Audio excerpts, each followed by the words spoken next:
Então, ainda não começou a gravar, né? A hora que começou, cadê? Já, agora já.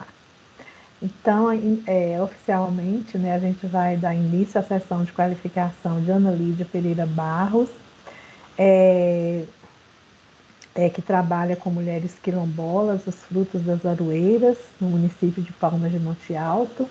E para compor a banca da qualificação de Ana Lídia, estão presentes a professora Sônia Maria Alves de Oliveira Reis, que é do Campus 12, muito conhecida nossa, graduada em pedagogia, professora titular do Campus 12, tem um grupo de estudos, né, sobre Paulo Freire, trabalha com formação de professores na região toda.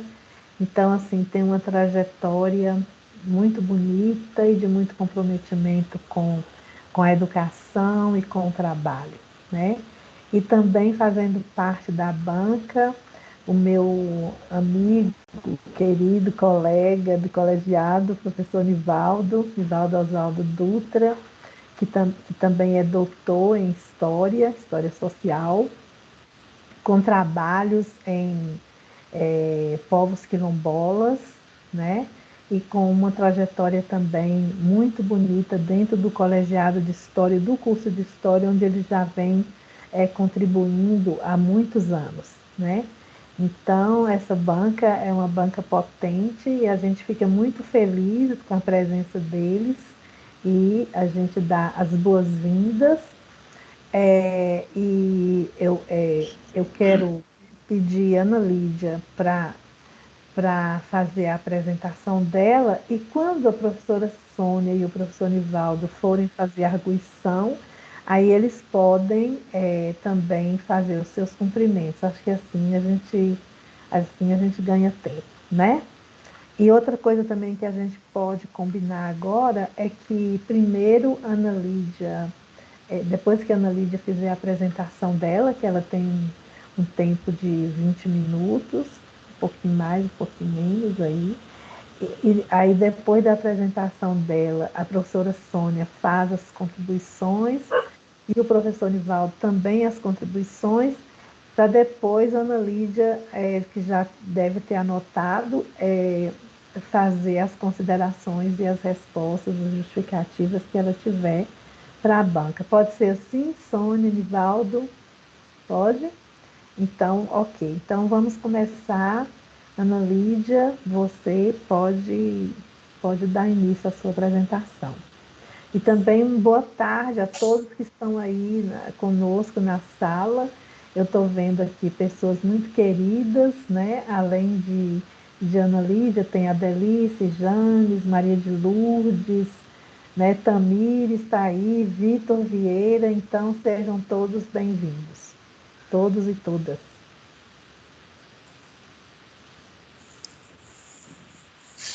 Pode iniciar, né? Pode. Boa tarde a todos e a todas e a todos, né? Eu sou Ana Lídia, eu sou graduada em Pedagogia pela UNEP Campus 12 e faço parte da linha 3, Ensino, Sociedade e Ambiente. E cumprimento a banca, né? A professora Sônia, o professor Nivaldo e a professora Lúcia. Meu tema, né? Tem como título Os Frutos das Aroeiras, Saberes e Experiências em Trajetória de Mulheres Quilombolas. Então, esse é o título da minha pesquisa. Pode continuar.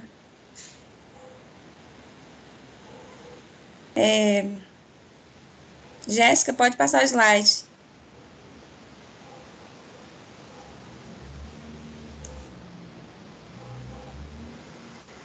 Mais à frente, anterior, tinha um sumário, né? Onde eu apresento todo o trabalho, né? Que de início é o para início de conversa, que é a introdução. Volta um pouquinho, por favor, Jéssica.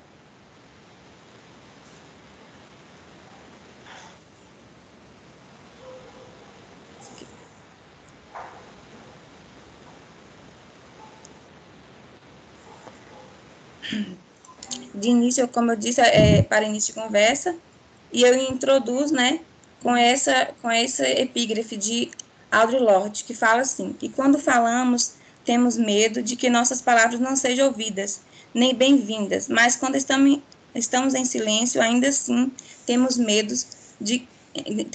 Então, é melhor falar, lembrando-nos de que nunca fomos destinados a sobreviver. Essa epígrafe, ela perpassa sobre a minha trajetória de vida, tanto que eu trago a justificativa pessoal referente à minha vivência, né?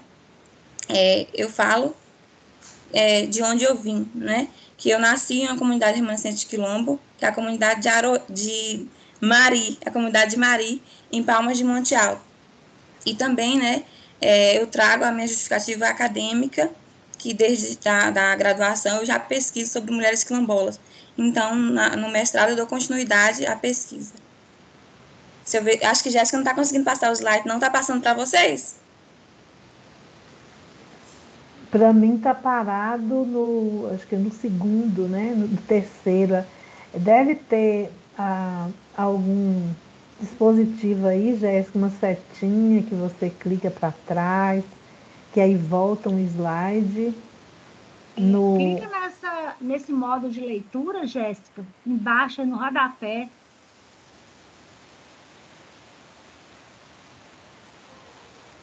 Pronto, agora ficou melhor, Jéssica, obrigada. Aí eu trago, né dentro desse parênteses de conversa, eu trago Bell Hooks, que fala também da questão da fala, que em certo momento falar era visto como um ato de coragem. E Ribeiro, né, que é Djamila Ribeiro, fala também da fala, né, que falar em certo momento era visto como era para além de emitir palavras, mas de existir. E Quilomba traz a citação, eu trago a citação referente à máscara, né, que Anastácio usava para silenciar.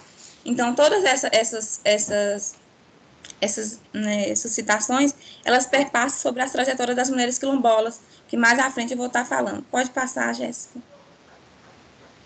O objetivo, né, geral da pesquisa é compreender a trajetória de vida de mulheres quilombolas e suas experiências adquiridas em movimentos sociais, e as razões que as levaram a tornar-se empreendedoras dentro da comunidade remanescente do Quilombo Aroeira.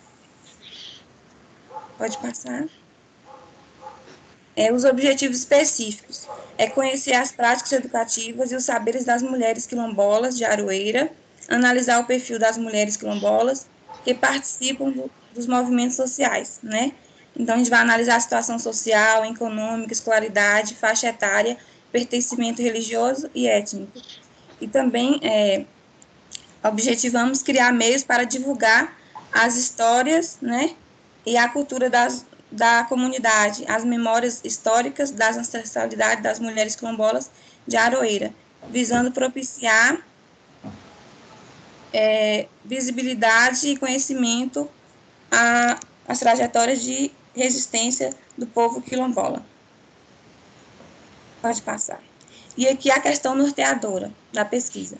Como as trajetórias de vida das mulheres da comunidade remanescente Quilombo Aroeira contribuem para a construção e apropriação de suas práticas educativas. Então, mais à frente eu respondo nessa questão norteadora, que a apropriação das práticas, ela se dá a partir da oralidade, né? No momento da troca ali das mulheres, então elas conseguem, né, tá fazendo perpetuar essas práticas educativas. Pode passar. E aqui o percurso, né, metodológico da pesquisa. A pesquisa é uma pesquisa qualitativa, né, utilizamos a técnica de história oral e fizemos levantamento bibliográfico com recorte temporal de 10 anos, de 2010 a 2020. Além disso, utilizamos a ficha de identificação para traçar o perfil das mulheres, né, e utilizamos também a entrevista semi-estruturada para estar transcrevendo as trajetórias das mulheres. Fizemos análise documental, de atas, né, no caso, a titulação da comunidade e outros documentos. Pode passar. E o locus da pesquisa, como eu disse, o locus da pesquisa é a Associação Comunitária dos Agricultores e Agricultoras Familiares Remanescentes de Quilombo das comunidades de Aroeira, Toquinha, Brasileira e adjacência. E as protagonistas da pesquisa são 5 mulheres moradoras da comunidade de Aroeira, que têm entre 29 a 69 anos. Como eu disse, a pesquisa é continuativa. Aqui ela se nomeia como flores. Então, é Jasmim, Dona Jasmim, Margarida, né? Girassol, Orquídea e Rosa. São essas 5 mulheres. E como eu falei, a gente usa a técnica de história oral, né? E aqui eu trago essa citação de Eliseu Clementino Souza, que ele diz assim, né? História oral também permite explorar outros aspectos raramente registrados. Como Souza diz, o reconhecimento da legitimidade dessas fontes para a pesquisa em história permitiu que vozes, até então silenciadas pela história tradicional, reivindicassem o direito de falar, o que expor o fato de que a história é também um campo de tensão e disputa. Assim, os negros, as mulheres, os índios, os homossexuais vão buscar na indagação do passado, a partir de suas memórias individuais e coletivas, as circunstâncias sociais e culturais que as conformaram no tempo presente e que permite pensar em projetos para o futuro. Então, essa fala essa citação de Souza mostra, né, a importância da oralidade, né, de fazer com que essas pessoas, né, que em certo momento foram silenciados, fazer com que eles possam ser ouvidos, né, possam ter esse direito de fala. Pode passar. Aqui está o capítulo, inicia o capítulo 1, né, que é as raízes das Aroeiras, uma comunidade remanescente de quilombo do sertão produtivo, né, a comunidade é uma comunidade distante, fica 30 quilômetros da cidade de Palmas de Monte Alto e se localiza próximo às margens do rio Canaíba de Dentro. A comunidade tem hoje 65 membros, né, associados, e como eu já tinha falado anteriormente, não sei se eu falei, mas Palmas de Monte Alto tem muitas comunidades, né, e atualmente tem 17 comunidades quilombolas com titulação e certificação. Pode passar.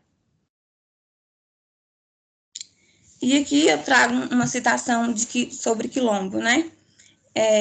Os quilombos contemporâneos ou remanescentes quilombos são formados, em sua maioria, por uma mesma linhagem familiar, como na comunidade de Aroeira, que a gente observa muito isso. De certa forma, ou mantém um laço afetivo, como as madrinhas, padrinhos, mãe de leite, ou por questão mesmo de afinidade.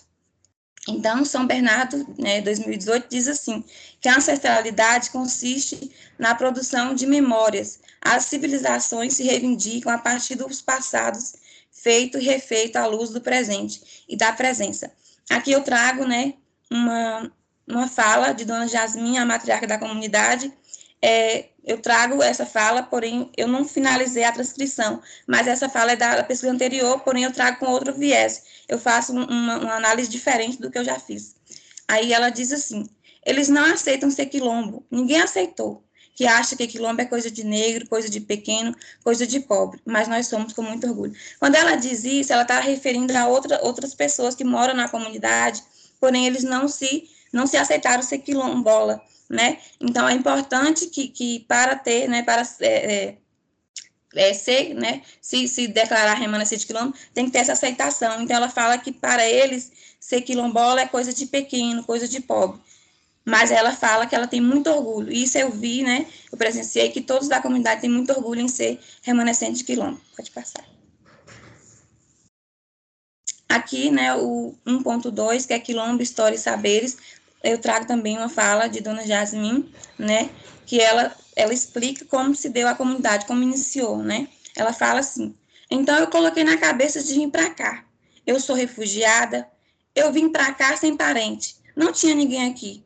Voltando para dentro de minha cabeça, eu falei, mas por que não ser assim? Reunir nós aqui, não sabia de quilombo, não. A gente reuniu. Aí a gente é uma família que está tão próximo dos antigos. Aí Margarida foi vendo essas histórias e foi correndo atrás. Margarida é a filha, né, da matriarca. Ela é uma pessoa muito interativa, muito sabida, e ela participa de vários movimentos sociais. Pode passar. Aqui está, né, como se deu a comunidade, né, a construção da comunidade. A comunidade Aroeira e suas raízes identitárias. A comunidade eclesial de base foi ao início da comunidade de Aroeira. Então, começamos, né, Rosa fala assim, começamos as novenas e das novenas começamos o terço. Neste ano que começou, a gente rezou o texto um mês completinho, e todo mundo das vizinhanças era chamado. Então, Reis, né, 2014, é isso? Reis 2014, fala, né, que são eclesiais porque são, né, congregadas à Igreja Católica, e são de base porque são formadas por grupo de pessoas que trabalham, né, em prol do mesmo objetivo. Então, a comunidade eclesial de base, ela forma voltada para a Igreja Católica. E é visto até hoje isso porque todos eles se solidarizam com o próximo, faz rifas, né, faz bingos, faz leilões para poder estar ajudando algum que esteja passando por alguma dificuldade financeira. E como se deu a associação comunitária? Em 2011, se tornou a Associação Comunitária dos Pequenos e Médios Produtores Rurais de Aroeira, Toquinha, Brasileira e Adjacência. Porém, em 2015, houve a certificação e titulação, né? Aí a comunidade foi reconhecida pela Fundação Palmares como povos tradicionais remanescentes de quilombo. Pode passar. E aqui, né, em 2016, um ano depois do reconhecimento, teve a autodefinição como remanescente quilombola, que foi em 2016 que recebeu o título, né, de autodefinição. E sobre a pena do artigo 1, né, que é esse artigo, pode passar, que é esse artigo aqui, na frente, né, o artigo que diz que consideram-se remanescentes de quilombo os grupos étnico-raciais segundo critérios de atribuição, com trajetórias históricas próprias, dotadas de relações territoriais específicas, com presunção de ancestralidade negra relacionada com a resistência à opressão histórica sofrida. Então, é por isso, né, que a partir das histórias, dos relatos, eles recebem o título de remanescente quilombo. Pode passar. Como se deu a criação da fábrica, né? A fábrica, ela se dá a partir da criação dos bolos, né, que é uma tradição milenar que foi passada, né, para a matriarca da comunidade. É uma tradição cultural, né, e de início formou um grupo, né, um grupo das mulheres do bolo, e ao decorrer, esses bolos foram crescendo, a produção, e aí surgiu a fábrica. Em 2017, a comunidade de Aroeira teve um destaque ao inaugurar a fábrica de bolos e biscoito e doces. Porém, atualmente, a fábrica se encontra fechada devido à falta de recursos para manter o funcionamento.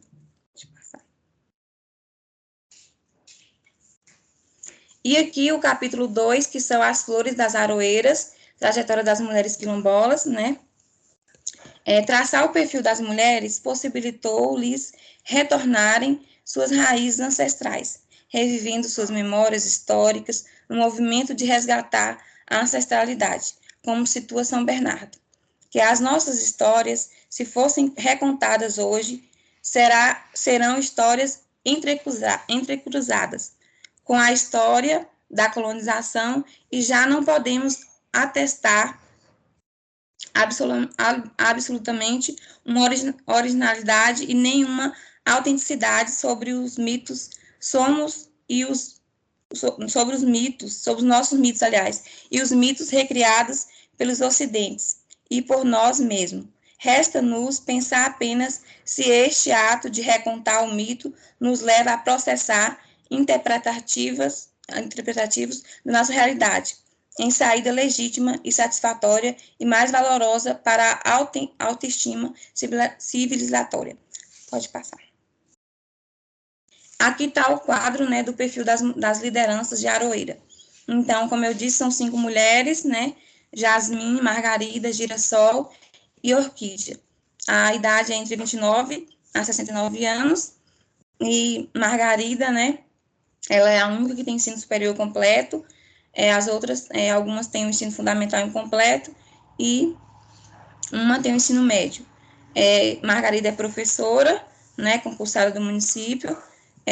Observamos também que a maioria vive em união estável, né, toda se declara preta, quilombola, negra, e em relação à religião, ela se declara católica, né, mas observamos, né, que há alguns vestígios, né, da religião de matriz africana. Pode passar. Pode continuar. Aqui eu apresento Dona... Pode voltar um pouquinho. Dona Jasmin, que é a matriarca, né? Ela é fundadora da comunidade quilombola de Aroeira. Nessa imagem tem ela e o esposo dela, né? Ela é natural de Riacho Santana. E ela, né, ela que perpassa as histórias, a partir da oralidade ela conta, né? E ela também faz muitos artesanatos. Ela falou bastante sobre os medicamentos naturais. Então, ela enriqueceu bastante a pesquisa. Pode passar. Essa é Margarida, né? Ela tem 44 anos. Ela é teóloga e pedagoga. Ela é concursada do município de Palmas de Monte Alto, é filha da matriarca e é uma forte liderança da comunidade, né? Ela participa de muitos movimentos sociais, né, na região e também dentro da comunidade. Girassol, né, ela é a mais nova do grupo, ela tem 29 anos, é uma forte liderança também dentro da comunidade, ela é presidente da associação, é natural de Palmas de Monte Alto, porém ela morava, né, em outra comunidade, que é a comunidade, se não me engano, de Vargem Alta. Porém, ela já mora há 15 anos em Aroeira. Essa aqui é Rosa, ela tem 42 anos, é natural de Palmas de Monte Alto também, e ela disse, né, que reside em Aroeira desde criança. Tem 4 filhos e vive sozinha, ela é solteira. Essa é a Orquídea. A Orquídea, ela é nora de Dona Jasmin, tem 44 anos, ela vive de união estável com o filho de Dona Jasmin, né? Tem apenas uma filha e ela possui ensino médio completo. Aqui é o capítulo 3, que nós vamos caminhar para fazer o capítulo 3, né? Só que eu já trago aqui algumas práticas e alguns saberes culturais das mulheres quilombolas.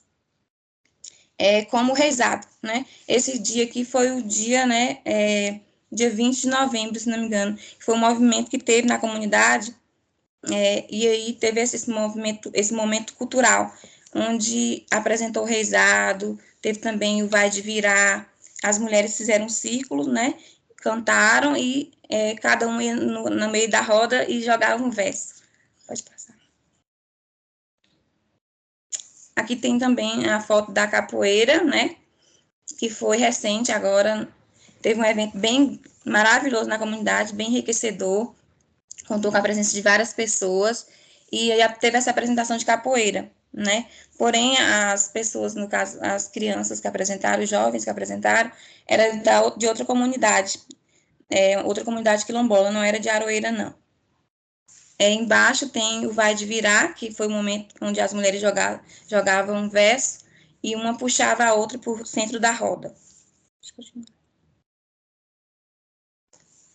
Aqui eu trago também, né, a medicina natural, onde Dona Jasmin, ela chegou no quintal, me mostrou cada planta que tinha suas propriedades medicinais, tanto que ela aponta assim para cima, né, aí é o pé de jatobá, ela fala para mim, o pé de jatobá é rico em propriedades medicinais. Aí ela fala do jatobá, da arruda, hortelã, da babosa, da penicilina, erva cideira, folha de algodão inteiro, raiz de fedegoso, raiz de malva branca, tanto que ela fala dessas raízes como se fosse para colocar numa garrafa com pinga. Ela fala que é uma garrafada, que serve para muitas coisas. Ela até diz para que serve, né? E como eu não sei se eu falei, mas ela é uma das benzedeiras da comunidade e ela tem muitos saberes, né? Aí ela fala sobre os banhos medicinais. Ela diz que os banhos medicinais servem para tirar o peso do corpo, como ela mesma disse, né? Para tirar o peso do corpo, para tirar olho gordo, né? Ela falou, se você estiver sentindo o corpo ruim, tem que tomar um banho de peão roxo, de alecrim, de tipi, que é o mesmo guinê. E ela me mostrou no quintal dela, eu fiquei encantada com essa, eu não conhecia, carne de pobre. Aí, quando eu fui pesquisar, eu descobri que era ora pros nobres, que é uma folhinha, né, bem suculenta, que a gente aperta na mão, sai uma aguinha, que serve para alimentação. Ela falou que antigamente, quando não tinha carne, quando não tinha nenhum outro alimento, passava essa folha, né, essa carne de pobre na panela e comia, que é rica em propriedades, rica em nutrientes.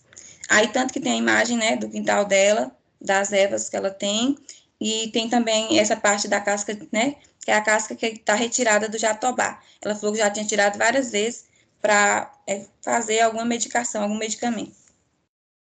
Pode passar. Pode passar. Aqui tem os artesanatos, né, que são produzidos na comunidade. Volta um pouquinho, por favor. Pode voltar um pouco. Um dos artesanatos que eu fiquei encantada, eu fiquei apaixonada, ela até me deu um, eu trouxe para casa, aliás, deu dois, que foi, ela me deu um suplá e também esse suporte de crochê. Eu fiquei encantada, ela falou que o suplá, ela vendeu para São Paulo, falou, minha filha, quando veio de São Paulo, levou muitos e venderam lá. Essa é a matriarca que faz. É feita de fibra, né? É feita com a fibra da folha da bananeira. Ela falou que quando a folha tá seca, ela tira a fibra que tem na folha e vai costurando e fazendo esses suportes de prato aí. As garrafas também, né? Ela mesma que faz. Ela falou que ensina para as outras meninas da comunidade, o crochê. Pode pular. E mais à frente tem outras imagens também. Tá vendo esses panos, esses tapetes aqui também são produzidos na comunidade, né? Além dos bolos e doces, licores, que mais à frente eu vou mostrar para vocês. Aqui a culinária, né? Nesse último evento que teve, elas apresentaram, né, os alimentos da agricultura familiar, que são retirados da própria comunidade, os temperos caseiros que eles mesmos produzem, né? Ali na cozinha preparando a comida que ia ter o evento. Elas são ricas em dotes culinários. Tem também os licores, né, que são produzidos por Margarida, né, e por outras mulheres da comunidade. Os doces, os bolos, tudo feito com polpa da fruta da própria comunidade, como umbu, goiaba e outras frutas. Pode passar. Aqui, aquela foto anterior é referente aos biscoitos que eram produzidos na comunidade, os bolos e doces. Antigamente, quando a comunidade estava ativa, como eu disse, não está por causa da falta de suporte, né, para manter a produção, eles vendiam, né, na feira aos sábados, que a feira aqui em Palma de Monte Alto é sábado. Porém, infelizmente, se encontra fechada, né? Pode continuar. E aqui eu caminho, né, a partir das práticas, do capítulo 3, eu caminho para o produto educacional. E o produto educacional tem como título Cartilha das Práticas Educativas e Saberes Culturais de Mulheres Quilombolas, que tem como objetivo propiciar a visibilidade à comunidade, né, em pauta, trazendo contribuições para os espaços escolares quilombolas e para o fortalecimento da identidade da população local. Então, a partir dessa cartilha, eu pretendo, né, disponibilizar em escolas, né, na comunidade, para servir de suporte, né, didático dentro da escola. E a apresentação do produto, o produto será disponibilizado na plataforma online, né, como o site Rota Quilombola, que já está em andamento, nessa rota, e amplamente divulgado, com possibilidades de alcançar diferentes públicos. Apresentará a história, as culturas, tradições, marcos históricos da criação e fundação da fábrica, né? E o público-alvo é a comunidade tradicional, estudantes, aliás, comunidades tradicionais, estudantes, profissionais da educação, lideranças comunitárias e grupos sociais. Então, é um produto que eu espero que seja acessível para todos os públicos. Pode passar. Aqui está a capa do produto educacional e o sumário, né? Como eu disse, eu pretendo trazer a apresentação, o que é a comunidade remanescente quilombo, falar sobre a educação escolar quilombola, a importância da educação, né, escolar, e trazer as práticas, os saberes das mulheres. Pode continuar. E aqui está a Rota Quilombola de Aroeira, que também é um desejo, né, das mulheres da comunidade, porque, como eu disse, a comunidade é um pouco distante, e a partir do momento que tem mais visualização, mais destaque, né, em todas as, no caso, na plataforma virtual também, isso vai trazer mais destaque para a comunidade. Então, quando eu pensei na rota, eu pensei no meio de divulgar o produto, né, o produto educacional. E também, né, eu já até coloquei, né, um link para entrar em contato, caso queira contribuir, ajudar, né, de certa forma, se queira comprar algum produto que é produzido na comunidade, pode estar entrando diretamente em contato com uma das representantes da comunidade. Pode passar. Já caminhando para o final, eu trago aqui o cronograma de execução. Como a professora Lúcia já disse no início, só tem 4 meses para finalizar, né? Até dezembro. Então, eu fiz um cronograma de execução, né? Que é o que eu pretendo estar fazendo até chegar ao fim, né? O dia da defesa da minha dissertação. Então, de agosto a setembro, eu pretendo que, a partir de agora, eu pretendo terminar a transcrição das falas das mulheres, fazer a análise dos dados. De setembro a outubro, eu quero finalizar a escrita do capítulo 3 e elaborar, né, finalizar a elaboração do produto educacional. E em novembro a outubro, fazer a diagramação do produto e a correção da dissertação. Em novembro a dezembro, defesa, né, da dissertação e apresentação do produto. Já em dezembro e janeiro, reajuste, né, e correção. Já em fevereiro, janeiro e fevereiro, publicação no site. É essa meu cronograma que eu pretendo seguir daqui para frente. Deixa eu continuar. As referências, pode passar. Aqui tem algumas referências que eu utilizei e eu finalizo com esse trecho, né, do poema de Conceição Evaristo, que diz assim: Vozes mulheres, a voz da minha bisavó ecoou criança nos porões do navio, ecoou lamentos de uma infância perdida. A voz da minha avó ecoou obediência aos brancos donos de tudo. A voz da minha mãe ecoou baixinho, revolto, no fundo das cozinhas alheias, debaixo das trouxas, roupagem suja dos brancos, pelos caminhos empoeirados rumos à favela. A minha voz ainda ecoa versos perplexos com rimas de sangue. Pode continuar. E eu finalizo, né, com muito obrigada. De início é só isso, né? Eu pretendo continuar a escrita e finalizar o capítulo 3 e também o produto. E essa imagem representa, né, as minhas andanças. Vou falar igual a professora Sônia, essa palavra me lembra ela. Representa a minha trajetória, o meu percurso, né? O meu caminhar, né? Tanto na comunidade, né, de Aroeira, como também o meu percurso acadêmico. Então, eu agradeço a todos que estiveram comigo, que caminharam ao meu lado, né, que me ensinaram o caminho. Muito obrigada. De início é só. Por enquanto é só.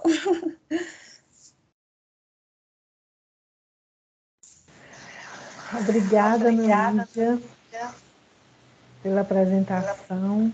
E agora a gente vai passar para as considerações da banca, começando pela professora externa, né, Nivaldo? E também primeiro as damas, né? Então, professora Sônia, por favor. Com certeza. É bom que abre os caminhos e aí fica mais fácil para não falar depois. Também, né, Nívia? Oi, gente. Muito obrigada, né, a Lúcia, né, pelo convite, a Lídia. Quero dizer da alegria de estar aqui também com o professor Nivaldo. Gente, não sei se vocês perceberam que minha internet caiu. E aí meu computador não deu uma queda de energia, e caiu a internet, desligou o computador. E o meu parecer, as anotações, estava tudo no computador, não liga. Então, eu vou falar com base no que está na memória da leitura. Depois, Ana Lídia, eu te mando aí as observações, se ficar alguma dúvida, enfim, porque talvez durante a fala de Nivaldo aí, liga, se faltar alguma coisa, eu complemento, viu, Nivaldo? Porque acontece, né? Desligou, nunca aconteceu isso comigo, mas sempre que é a primeira vez, é nessas horas. Enfim, então dizer que eu estou muito feliz, né? Por que eu estou feliz? Porque Lúcia é uma amiga querida, né? Uma mulher, uma professora que nos inspira, né? Com toda a trajetória dela aí como docente, como pesquisadora, Nivaldo também, uma grande referência, principalmente nessa temática que a Ana Lídia está estudando, né? Eu não sou estudiosa da área de quilombos, nem de questões étnico-raciais, mas trabalhando na escola pública, a gente está sempre, né, assim, conversando sobre essas questões, lendo, estudando, né, buscando assim, nos inteirar, e ainda mais porque essas temáticas elas chegam para a gente poder estudar. Por que elas chegam? Porque esses sujeitos chegaram na universidade e, ao chegar na universidade, interrogaram o currículo, né? Interrogaram as nossas pesquisas. Então, não tem como a gente também não se interessar, não se envolver e não procurar também estudar sobre.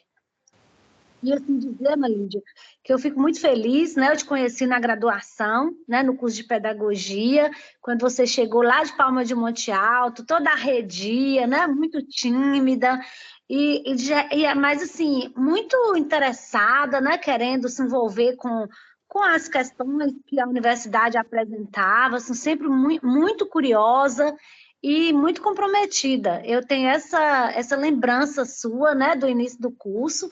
E depois você sempre aproveitou de todas as oportunidades. É como diz o Danilo Mattiucelli, você é o sujeito, né, da sociologia do indivíduo, que ele chama de sujeito oportunista. Não o sujeito oportunista, aquele que né, só interesseiro, no sentido de usufruir, né, assim, de modo individualista das coisas para se autopromover. Não, você é oportunista no sentido de agarrar as oportunidades, né, que é nesse sentido que ele trata do sujeito oportunista, de agarrar as oportunidades, reconhece suas, né, você nessa trajetória reconhecia suas limitações, né, por conta das provas que você vivia, né, como mulher que vem da roça, né, de uma comunidade quilombola, da escola pública, com todas as limitações que essa sua trajetória, né, acabou te apresentando, mas você não se acomodou. Você foi buscando aí superar essas provações por meio de estratégias que você foi criando, né? Agarrando as oportunidades que a extensão te proporcionou, agarrando as oportunidades que a iniciação científica te proporcionou, e depois as outras atividades de pesquisa e de ensino que você teve a oportunidade de vivenciar. Então, assim, essa sua temática, né, que você apresenta e que a professora Lúcia acolheu para te orientar no mestrado, como você colocou aí na introdução, então ela nasce na iniciação científica. Claro, ela nasce, né, ela não nasce na iniciação científica. Gostaria de dizer assim, que ela está nas suas entranhas, né? Porque quando você se apresenta, tanto aqui, né, nessa apresentação, e eu faço um parênteses, queria te parabenizar pela apresentação, né, bem objetiva e com os slides aí bem feitos, né? Desde a graduação, eu me lembro você fazendo nas apresentações, você era sempre muito cuidadosa com esses slides seus, com essa apresentação, assim, e esse é um aspecto importante, né, para poder fazer a devolutiva do que a gente estuda para as pessoas que nos acompanham, que nos escutam. Então, te parabenizar por isso. Aí esse é o parêntese que eu gostaria de fazer.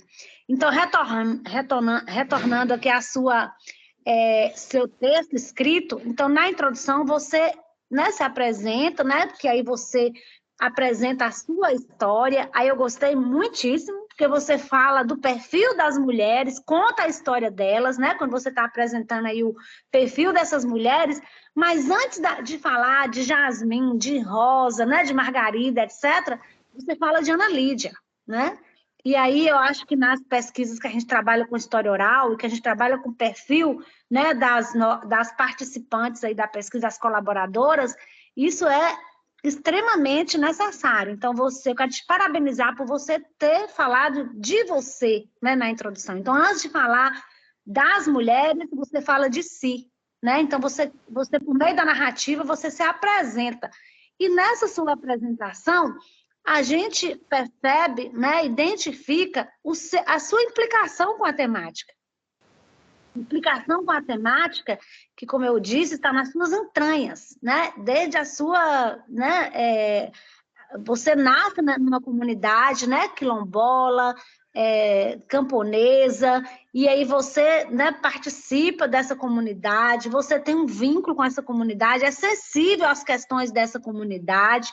Então, isso tudo é muito bacana, né, de ver, né, de observar, e como que isso se torna, por exemplo, um objeto de pesquisa. Como você justifica o seu interesse de conhecer um pouco melhor a vida dessas mulheres, como elas se apropriam dessas práticas educativas que elas vivenciam, né, desses saberes culturais, né, que elas vivem, né, que é passada de geração por geração, que você trata disso muito bem. Então, assim, te parabenizar, porque a sua introdução mostra, né, a relevância pessoal, social, né, dessa pesquisa histórica, porque você tenta aí, por meio do seu trabalho, de apresentar a história dessa comunidade, né, quilombola, inclusive pelo que eu já conversei com você em outros momentos no período da graduação, e Margarida, por exemplo, ela pede à universidade, ela pediu a você e a sua companheira de TCC que ela queria essa sistematização, porque a história é contada só por meio da oralidade, mas elas reconhecem a importância do registro dessa história. E elas sabem que por meio um trabalho de iniciação científica, de conclusão de curso, uma dissertação de mestrado, é um modo de fazer esse registro. E o seu produto, né, vai ser a concretização desse desejo da comunidade. Então, por isso que eu fico feliz, né, de ver aí a sua implicação com a temática, e também, por meio dessa pesquisa, você, inclusive, vai dar uma resposta, né, você vai concretizar, né, um desejo, né, uma expectativa que a comunidade tem, né? Inclusive, essa é uma solicitação, né, da comunidade à universidade. E aí eu gostei muito disso. A outra coisa que é interessante também é porque você até coloca aí no seu texto, você justifica que você fez, né, um estado da arte, né?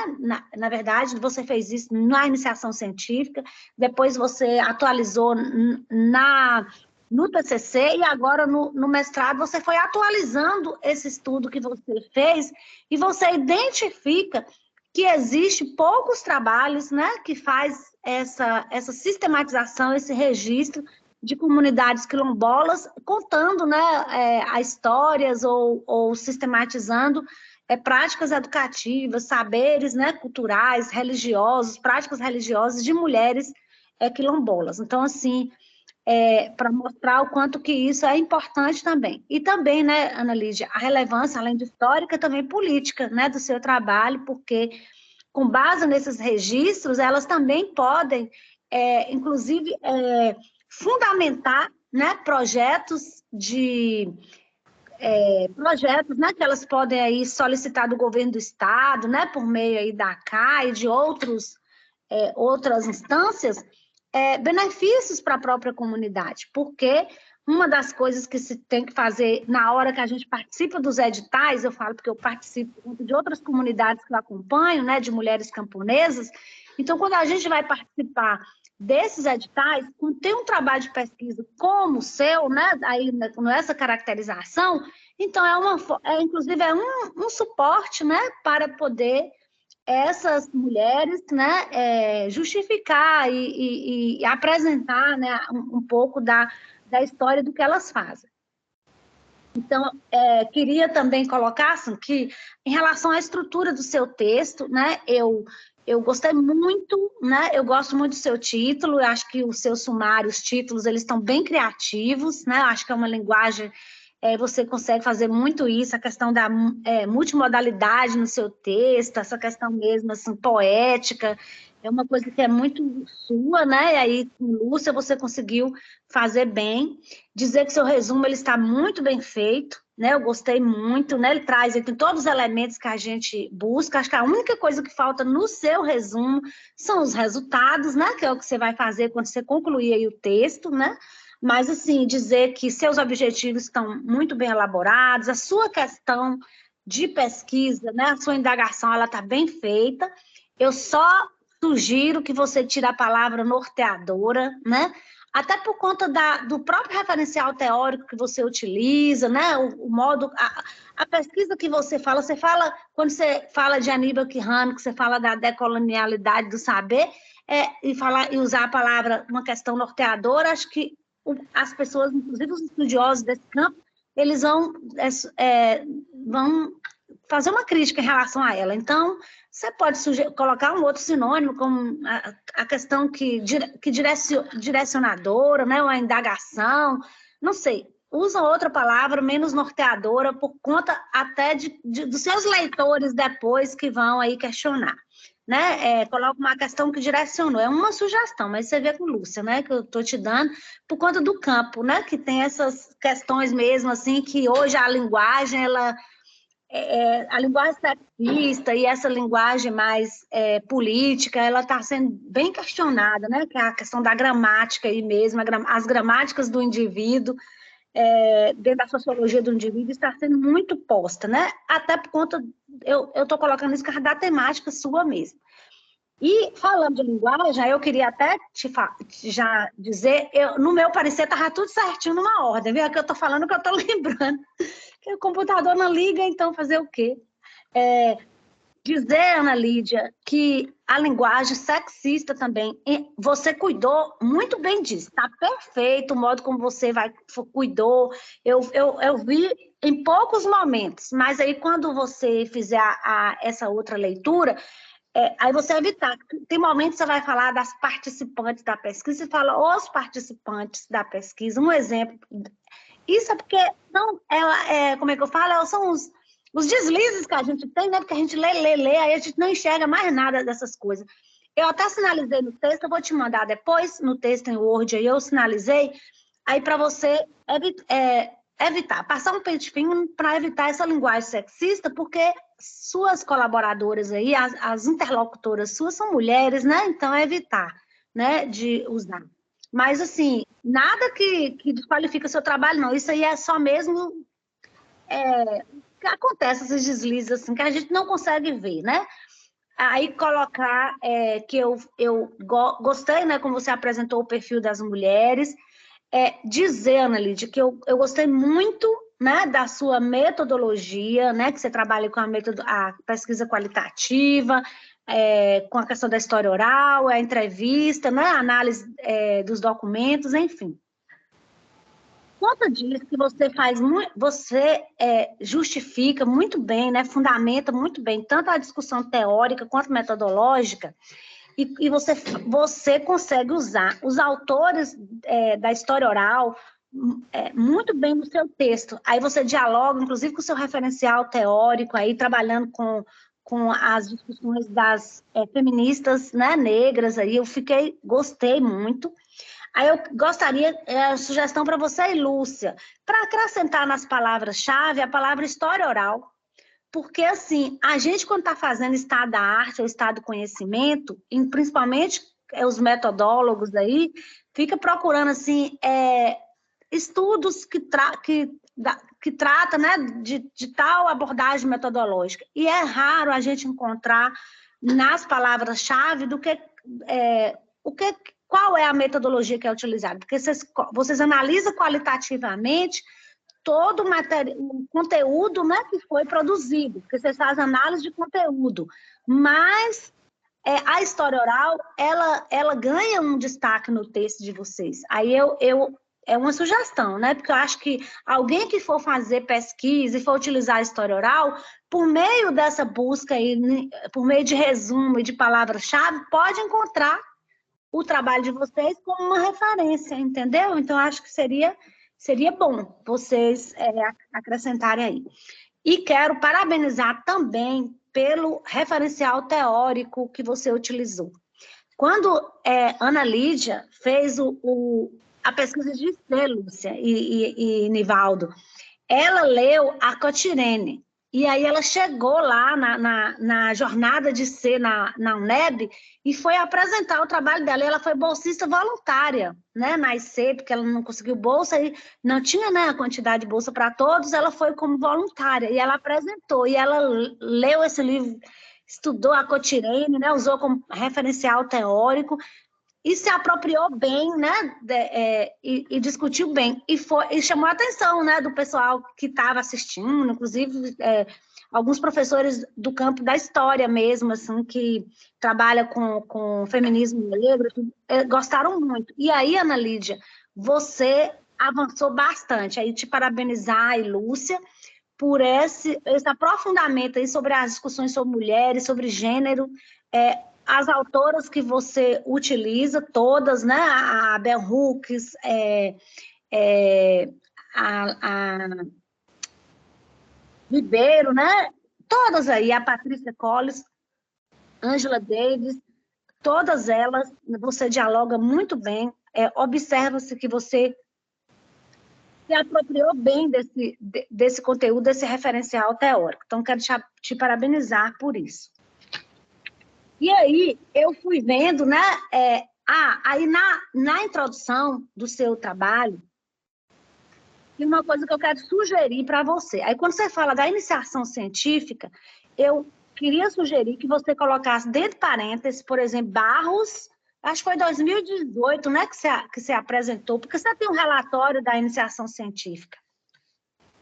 Por que eu estou dizendo isso, Ana Lídia? Porque, assim, uma das coisas hoje que a própria UNEB, a PPG vem sinalizando é a importância de estudantes egressos da IC ir para mestrado e para doutorado. Isso pontua muito no programa da UNEB, do PPGELS, e pontua muito, por exemplo, no credenciamento ou na avaliação da UNEB enquanto universidade. O que significa que a UNEB, por meio da iniciação científica, está formando estudantes que estão tendo um percurso formativo longevo. Então, você está tendo aí um percurso que ele é um percurso linear, né? Então, você sai da iniciação científica, entra no mestrado, daqui a pouco, né, você pode ir para o doutorado. Então, se você coloca, né, que você está dizendo que esse trabalho é um desdobramento, né, que ele o diálogo sobre ele inicia na iniciação científica, depois você vai para a TCC, agora você vai para mestrado. Então, Ana Lídia, isso é o que a gente chama de aderência. Então, isso é muito importante. Significa que você não fez uma coisa, tipo, na iniciação científica você pesquisou, vamos supor, sobre inclusão, né? Educação inclusiva. Aí, no TCC, você foi para uma outra área, por exemplo, desenvolvimento sustentável. Aí, no mestrado, você vai discutir mulheres quilombolas. Não. Isso significa que você começa e você vai aprofundando essa temática, você vai avançando, você vai evoluindo nessas discussões. E aí você pode finalizar, você coloca entre parênteses, Barros 2018, depois quando chegar lá no TCC, você coloca Barros e a outra menina lá que foi sua Lucinete, né? Acho que é Souza, o sobrenome dela 2020. Aí lá nas referências final você coloca. E isso é interessante porque vai, né, para o leitor, e quando pegar esses outros trabalhos que vocês já produziram, então vai vendo esse diálogo aí. E aí, na nota de rodapé e na introdução, agora eu estou sem um trabalho, não sei qual foi a página, mas logo no início, acho que é a nota de rodapé número 2, você fala de Gomes, aí eu acho que é Tatiane Gomes, né, Tati, aqui da UNEB, porque você está citando a tese dela, aí não é Gomes, é Marques, viu? Porque eu fui lá no final, lá eu vi que tem outra Gomes que você cita, aí depois você faz a correção aqui, que vai ser Marques 2019, quando você está falando, né, sobre a questão do ser da roça, que você tá justificando aí, está explicando aí. Aí eu acho que é isso, né, que eu gostaria que você fizesse, que você observasse. E aí, Ana Lídia, aí agora, eu acho que Lúcia é mais uma dúvida. Lúcia e Nivaldo, que estuda história oral. Aí eu fiquei pensando, assim, na hora que você apresenta o perfil das mulheres que você utiliza, você fala lá, né, que você apresenta as mulheres e diz que você está usando nomes fictícios, Jasmine, Rosa, Margarida e etc. Aí depois você vai e apresenta as fotos das mulheres, você com as mulheres. Aí, nesse momento, você está dando visibilidade às mulheres por meio do perfil delas e da história delas. Maravilha! Mas quando você mostra você com as mulheres, aí o anonimato deixa de existir, entendeu? Então, se você for manter que são nomes fictícios, aí você não pode usar as fotografias. E se elas apresentar sessão de uso das fotografias, aí eu acho que você, sessão de uso das fotografias, e que elas autorizam usar o nome delas, aí você, para o comitê de ética, você tem que comprovar. Claro que tem um povo do comitê de ética que é muito, assim, sabe, resistente em relação a isso, que não aceita em hipótese alguma. Eu mesmo tenho maior dor no meu coração, porque quando eu fiz minha pesquisa de doutorado, as mulheres pediram que elas não gostariam de ser nomeadas com nomes fictícios. Elas gostariam que o nome de verdade delas estivesse no texto. O comitê de ética não autorizou. E aí, minha orientadora, ela era muito rigorosa nisso, ela não aceitou. A banca, inclusive, queria que eu deixasse os nomes reais, né? Mas eu fui obediente, né? Eu tinha que obedecer minha orientadora, ela falou que não podia e eu deixei fictício. Mas aí eu não usei as fotografias. Inclusive, eu tinha muitas fotografias delas, lendo, né? Porque eu trabalho com práticas de leitura, os modos de apropriação da cultura do escrito, então eu tive que retirar as fotos. Aí eu deixei fotografias que não apareciam a imagem delas. Aí eu tenho esse material todo organizado, que eu quero fazer eu quero publicar um livro, ainda não fiz, porque eu não tive dinheiro, porque eu quero fazer colorido, com as fotos dessas mulheres, contando a história delas, aí eu vou fazer de autoria, não vai estar vinculada à questão de doutorado, eu vou ter a autorização da sessão de uso das imagens, né, por conta que a própria publicação exige, mas tem esse rigor aí vinculado ao comitê de ética. Então, Lídia, aí você avalia com Lúcia, porque eu acho que é uma coisa que precisa ser vista, né? Ou deixa as fotos e coloca o nome real, né? Ou então vocês tiram as fotografias e mantêm os nomes fictícios, porque senão não vai ter sentido, né? Na hora que você falou Jasmine, eu nem sei quem é Nelcida, né? Nelcida lá da Aroeira, eu vi a foto, eu reconheci a pessoa, entendeu? Então, assim, não tem como. E aí, esse trabalho seu, todo mundo vai ler e vai ficar público, né? De domínio público. Então, essa é uma coisa muito para você olhar. A outra coisa que eu fiquei pensando é que eu fui banca de Neidson, o menino que foi orientando de Jaqueline, que ele trabalhou com as mulheres quilombolas lá de Lagoa dos Anjos, em Candiba. E muitas coisas que aparecem no seu trabalho, aparecem no trabalho dele, no que se refere à questão do perfil das mulheres. Então, assim, tem muitas convergência, essa coisa do sincretismo religioso mesmo, inclusive falei para ele, da presença das práticas religiosas da Igreja Católica, né, a Igreja Nossa Senhora Aparecida, a Ladainha, né, a Novena de Natal, esse que a gente chama práticas religiosas populares, né, a devoção popular, muito presente, e tem lá nele também. E aí, por exemplo, no seu texto não aparece, mas no texto dele tem, por exemplo, no terreiro da casa da matriarca da comunidade e de uma das mulheres que foi entrevistada por Nadson, vamos falar assim,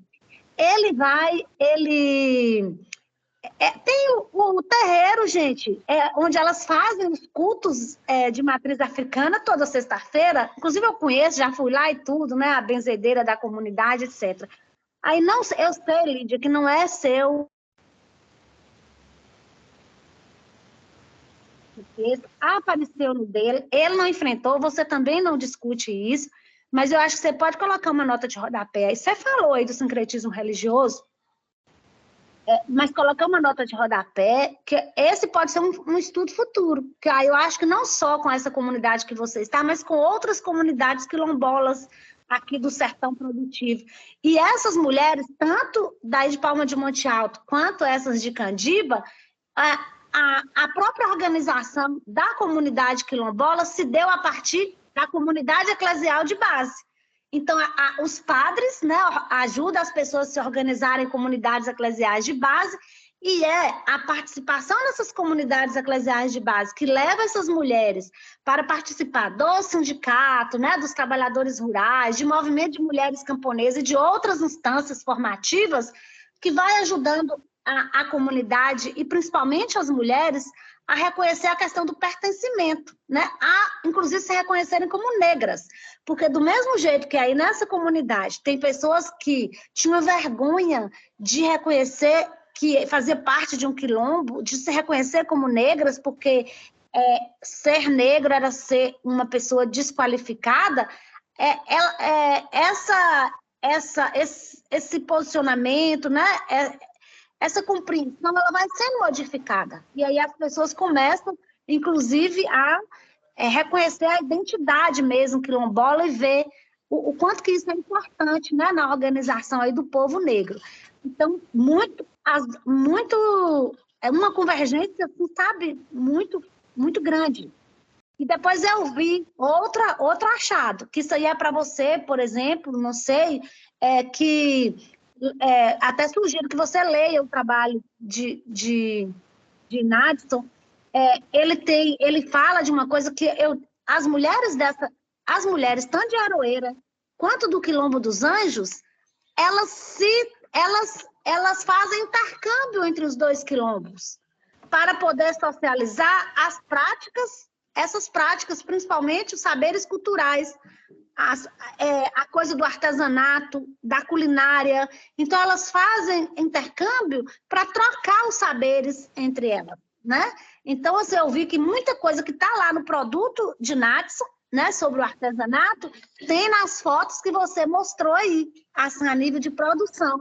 Então, quando você está falando das práticas educativas, dos saberes, até para ver o que é mesmo dessa comunidade, né, que é delas, né, que é originário dessa comunidade, ou que foi algo que foi agora, que foi uma prática, né, que foi adquirida nesses intercâmbios ou nessas vivências que elas estão desenvolvendo. Que isso aí eu acho que você pode aí por meio das entrevistas, da conversa, né, como você tem um diálogo, né, bem assim, bem próximo com elas, inclusive com Margarida, né, que é uma das lideranças aí você pode, inclusive, se você quiser, né, para compreender melhor, falar disso. Que não é seu objetivo, mas seu trabalho vai dando mais. Senão você pensa disso em outra pesquisa depois, ou nas produções dos artigos que você e Lúcia vão fazer posteriormente. Aí, essa é uma coisa. E aí eu fiquei, né, eu vi que você vai ainda fazer o terceiro capítulo, e eu acho que quando você for discutir aí sobre as práticas...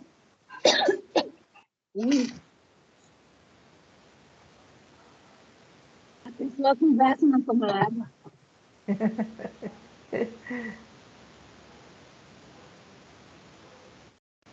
Aí, Lídia, sobre as práticas educativas, eu sugiro que você, ao iniciar esse capítulo, que você defina o que você está chamando de prática educativa. Aí, não sei se Lúcia tem outros autores, né? Mas eu acho que o Paulo Freire define bem práticas educativas dentro da concepção do que você está discutindo, né?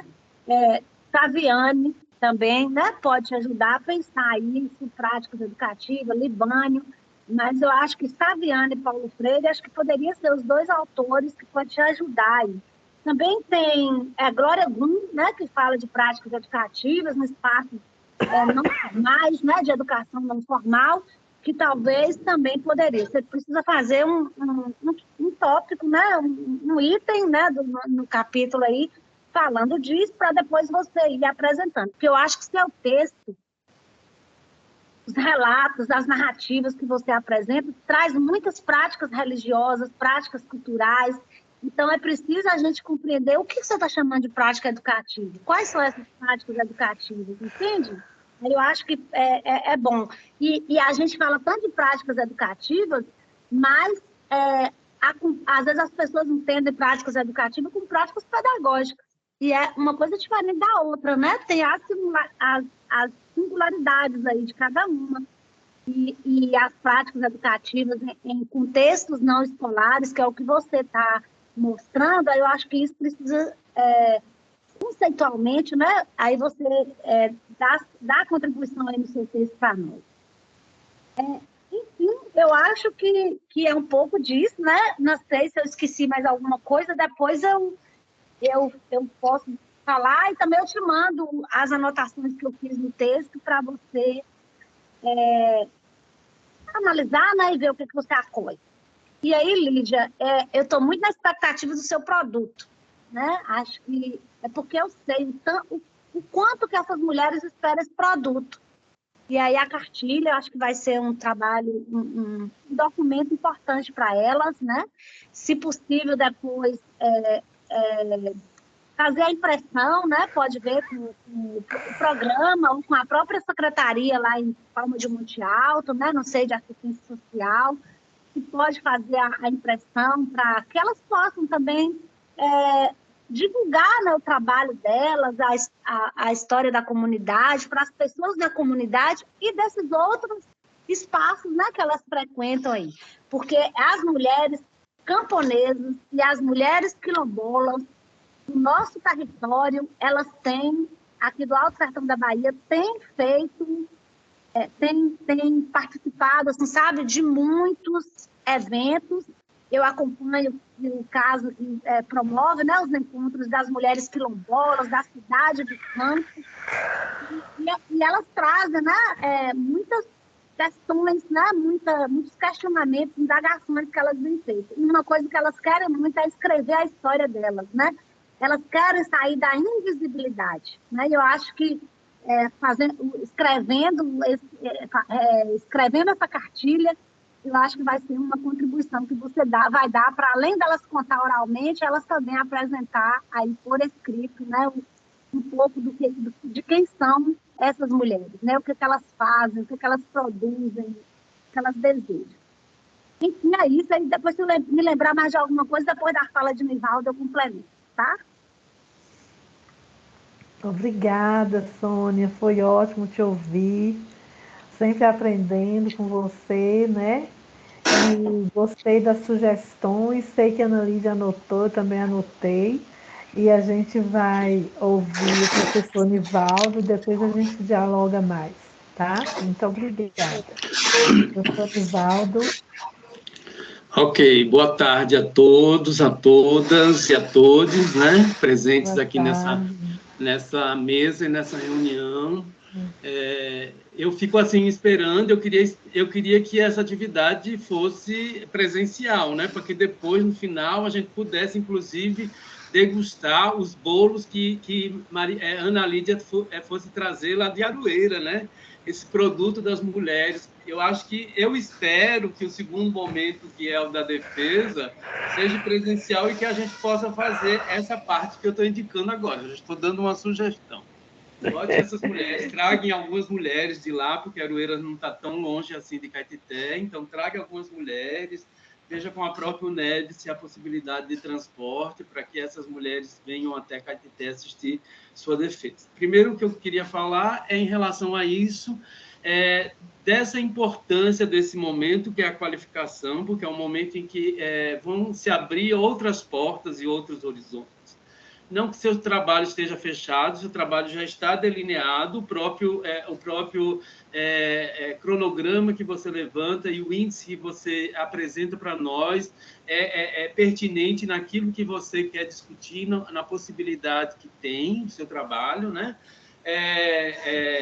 Eu queria falar também dessa importância de discutir sobre esses sujeitos que são invisíveis para nós, dentro das nossas produções, dentro da região, e, principalmente, trazer como importância esse trabalho a presença dessas mulheres negras trabalhadoras rurais, né? E a importância dessa comunidade. Eu concordo com muitas coisas que a professora Sônia falou, né, em relação ao trabalho. Eu queria levantar uma que eu também tinha observado, que eu quero firmar, né, nesse sentido, na palavra-chave, o uso da história oral, né? A palavra história oral, acho que ela precisa, porque ela norteia todo o seu trabalho, toda a sua metodologia de trabalho.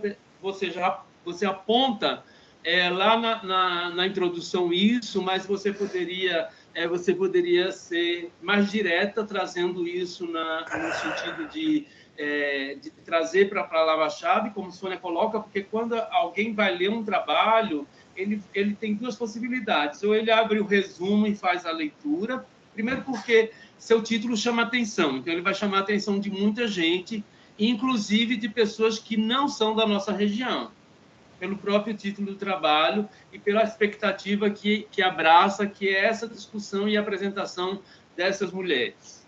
Uma outra coisa que eu queria falar, que ainda é de uma forma geral, vai ser assim, que você começa a se apresentar no trabalho lá na introdução. Quem é a Ana Lídia, a trajetória que ela fez, que você fez, mas me parece que existe uma lacuna, que é esse momento até chegar à universidade. Então, eu queria que você contasse mais, que você se expôs, como você vai expor essas mulheres em suas narrativas. Eu queria que você narrasse mais ainda sobre você. Das suas dificuldades, das suas limitações, do percurso dentro da universidade, da formação no ensino médio, quais foram as dificuldades, se houve algum momento de rejeição, de racismo em torno de você, porque você também se assume enquanto mulher negra. Que momento é esse que você se assume enquanto mulher negra? Porque esse sentido vai dar sentido à própria pesquisa que você está fazendo. Então, você vai para um viés. A gente não escolhe os nossos objetos de estudo por acaso.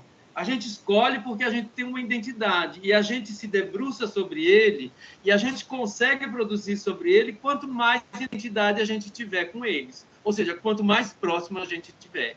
E me parece que isso você tem. Tanto é por causa da fala, das narrativas que são trazidas por essas mulheres. Então, essas narrativas, elas são bastante significativas. Então, também, quando essas mulheres lerem o seu trabalho, possibilitar também elas visualizarem você dentro desse produto, dentro disso que você está dizendo. Então, a trajetória delas é importante, como a sua também é importante na construção do trabalho. Então, eu acho que poderia ter mais uns 2 ou 3 parágrafos, não sei, coisas curtas, mas que falasse um pouco mais de você enquanto estudante, enquanto mulher, enquanto professora, enquanto integrante dessa comunidade. Eu senti falta também ainda, eu acho que podia ter na introdução. Eu vou abrir aqui daqui a pouco para me seguir alguns passos de algumas observações que eu fui fazendo ao longo da escrita do trabalho. Mas antecipando a isso, eu acho que nessa apresentação, por exemplo, você trouxe algumas fotos que não estão no trabalho, naquele que você nos encaminhou. Então, eu queria saber, essas fotos, elas vão ser usadas na elaboração do produto ou elas vão ser usadas também no corpo do trabalho? Porque nós da história oral, e aí eu já vou me colocando como sujeito que tem essa prática, que se utiliza dessa metodologia, nós gostamos muito que as fotografias elas venham como texto e não como fotos anexas, como um complemento somente de uma fala, de uma situação. Então, eu senti, por exemplo, falta ainda na introdução, talvez você pudesse usar algumas imagens. Um mapa da comunidade, uma fotografia panorâmica da comunidade. Eu senti falta, por exemplo, quando você fala da associação. A associação é um prédio físico, Associação Quilombola de Aroeira, por exemplo, é um prédio físico, então traga uma foto também desse prédio físico, da fachada, como você trouxe da fábrica. Faz o mesmo sentido, porque aí você deu importância à fábrica, talvez não deu importância à associação, mas talvez a associação, lá no processo inicial de reconhecimento, dentro do processo como comunidade remanescente de Quilombo, tenha tido um significado muito importante, ou até mais do que a fábrica de bolo, que a fábrica de bolo é uma coisa que vai acompanhar depois esse processo mais de constituição das mulheres como mulheres produtoras, que é uma outra coisa que eu acho que você pode ainda explorar um pouco mais. Porque não é só o trabalho no bolo e a fábrica de bolo, que hoje não tem mais recurso e que está fechada, mas elas continuam se mantendo a partir do artesanato que elas fazem.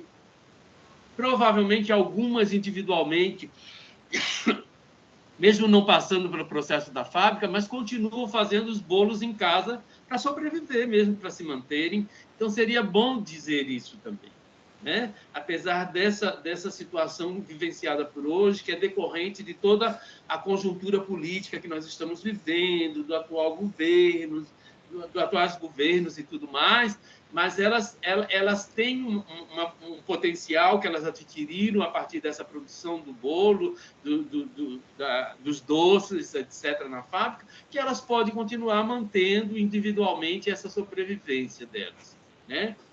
Então, seria importante trazer isso também. Eu queria, agora, já mais um olhar mais crítico, né? Porque eu acho que é o momento também da gente poder ponderar algumas questões e da gente assinalar algumas questões que a gente acha que são significativas e que você pode ajeitar agora nesse momento, que eu acho que é o momento. Você utiliza e usa várias vezes o termo remanescente. Só que você apresenta autores que fazem uma discussão completamente diferenciada, que são autores que vêm depois de 2003, que já são baseados a partir do autorreconhecimento, que já não adotam mais o termo remanescente. Porque o termo remanescente ele surgiu para nós e para as áreas dos movimentos sociais e das comunidades quilombolas a partir da Constituição de 88. Mas ele foi um termo muito questionado no final dos anos 90, principalmente pela Associação Brasileira dos Antropólogos, que começaram a questionar se a gente pensasse somente em remanescentes, né, a gente não teria a grande quantitativa que a gente tem de comunidades reconhecidas hoje, porque muitas dessas comunidades se constituíram no pós-abolição. Então, se eles são do pós-abolição, eles não são restos, porque o remanescente significa sobra, resto, sobrevivência daquilo que era o antigo quilombo, que era o que se pensava na Constituição. Com a ampliação e com as novas legislações de 2003, com o decreto 4867 de 2003, amplia esse olhar sobre as comunidades quilombolas exatamente para traçar isso. E a comunidade quilombo de Aroeira, ela tem essa característica, porque ela se forma no século XX. Você mesmo diz e aponta isso, você só não data, que é uma coisa que eu acho que precisa entrar no texto. Se ela é uma comunidade que surgiu a partir das comunidades eclesiais de base, então ela é uma comunidade provavelmente formada de 1970 para frente. Certo? Então, essa comunidade ela precisa ser até pelas condições dos seus próprios narradores. As suas mulheres que narram a história para você, elas são mulheres que chegaram nessa comunidade quando da formação dela. Então, Aroeira me parecia assim, um lugar ermo, uma fazenda que não era produtiva e que, de repente, a terra foi doada. Você aponta até vestígios disso, só não diz quando que isso foi feito. E eu acho que é importante porque se associa exatamente a essa ideia de comunidade remanescente. Não é que você não possa usar o termo, porque o termo está incluído na própria denominação da associação, então ele vai ter que estar presente no seu texto. Quando é uma narrativa de uma das falas, ele também precisa aparecer com essa terminologia de remanescente. Eu falo do seu uso. Quando você está dentro do texto e você está se colocando, eu acho mais viável terra de preto, terra de negro, comunidade quilombola, comunidade de negros, certo? Então, substituir o termo remanescente por uma dessas denominações que eu estou apontando, porque isso é o que está mais frisado na característica dessa comunidade. Uma outra questão que aí eu coloco, e aí é uma pergunta, você pode responder lá no final, você e Lúcia, se o seu projeto passou pela Plataforma Brasil e teve o parecer favorável do uso das entrevistas, então, se no parecer também está o uso da imagem, eu não vejo problema. Eu faria da seguinte forma, eu acho que é o que Sônia também talvez sugira.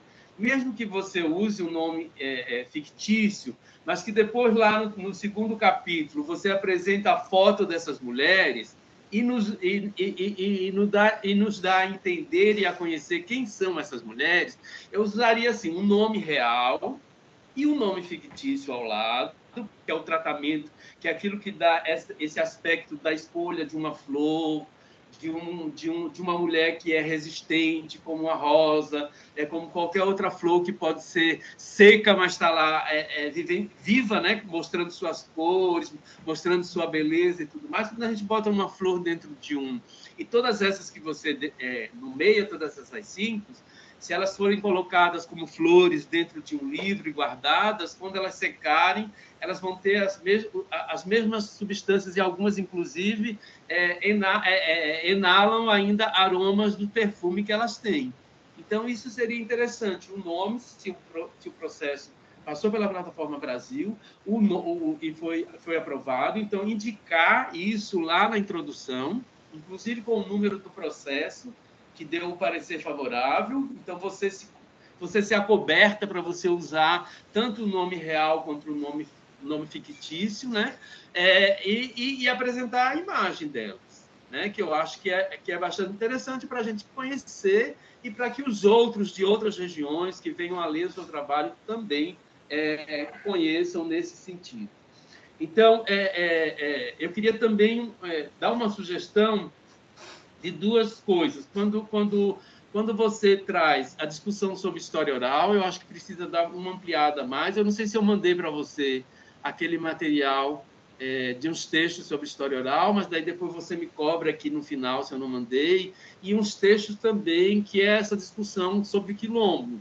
Então, eu acho que deveria ampliar um pouquinho mais, já que é uma comunidade quilombola, mesmo que a discussão não seja específica sobre comunidades quilombolas, que não é esse o seu objeto de pesquisa. O seu objeto de pesquisa, para mim, são as formas de sobrevivência e resistência dessas mulheres, né? Então, são elas que dão a conotação, mas você está dentro de um espaço social que se autodenominou ou se denomina, ou são denominados por outros sujeitos como comunidade quilombola. Então, ela precisa ter essa fala mais fortalecida no seu texto. Eu acho que faz isso lá na introdução mesmo, lá onde tem a discussão que você já levanta sobre comunidades quilombolas. Você traz, inclusive, alguns autores que a gente também se utiliza no nosso trabalho, na nossa discussão. Se você quiser, eu também posso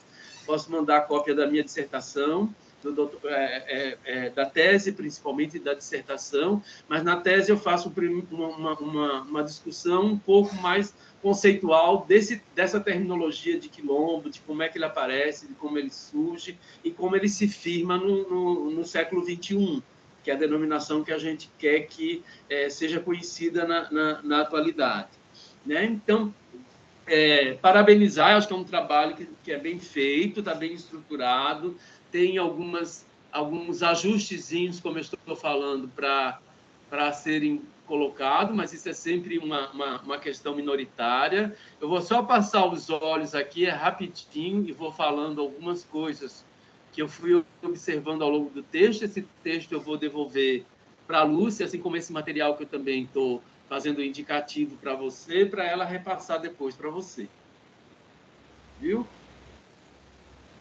Eu gosto muito, como falou Sônia também, né? Acho que você foi muito feliz na questão do título, né? Apresenta para a gente aroeiras, e aroeiras é uma planta muito resistente. Você fala, inclusive, disso, né? Porque eles também utilizam da própria madeira da aroeira para fazer a construção das casas. Eu gosto muito quando você traz essa questão das vozes das mulheres, porque eu sou muito fã de Consuelo, e Conceição Evaristo, né? Acho Conceição Evaristo assim, um gênio dentro dessa proposta que ela tem da escrivança, dessa questão das mulheres, trazer essas mulheres. Em relação ao resumo, eu acho que também está faltando ainda um pouquinho desse resultado, né, que você vai provavelmente apresentar no terceiro capítulo.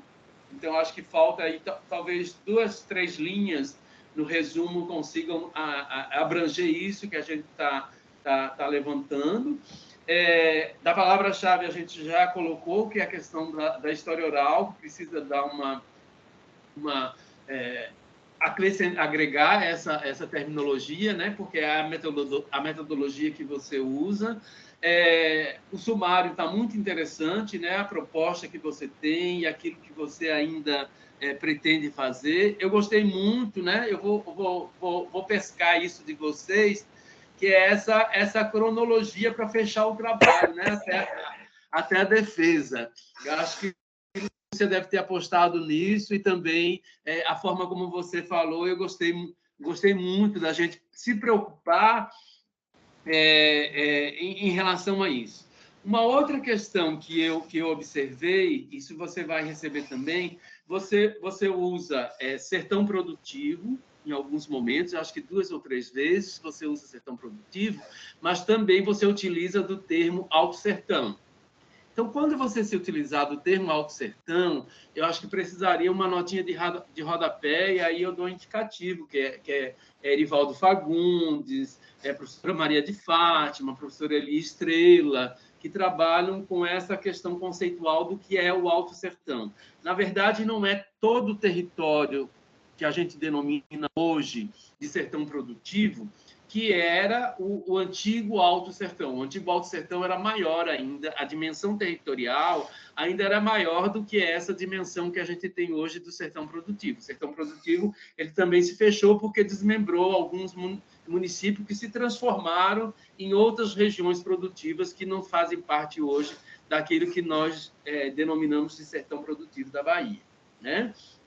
Que envolve esses municípios que você cita um pouquinho mais à frente. Eu achei que, logo no início, que ainda está na introdução, quando você fala de sertão produtivo, mesmo que você vai trazer mais à frente, de novo, e os municípios que compõem, quando você apresenta o mapa, mas eu acho que aqui, na primeira fala, no primeiro momento, quando aparece a expressão sertão produtivo, eu acho que caberia uma notinha de rodapé dizendo quais são esses municípios. Então, trazer aquilo que está lá na frente, o texto dos municípios que compõem o sertão produtivo, aqui para o primeiro momento, quando ele aparece, né? Uma outra...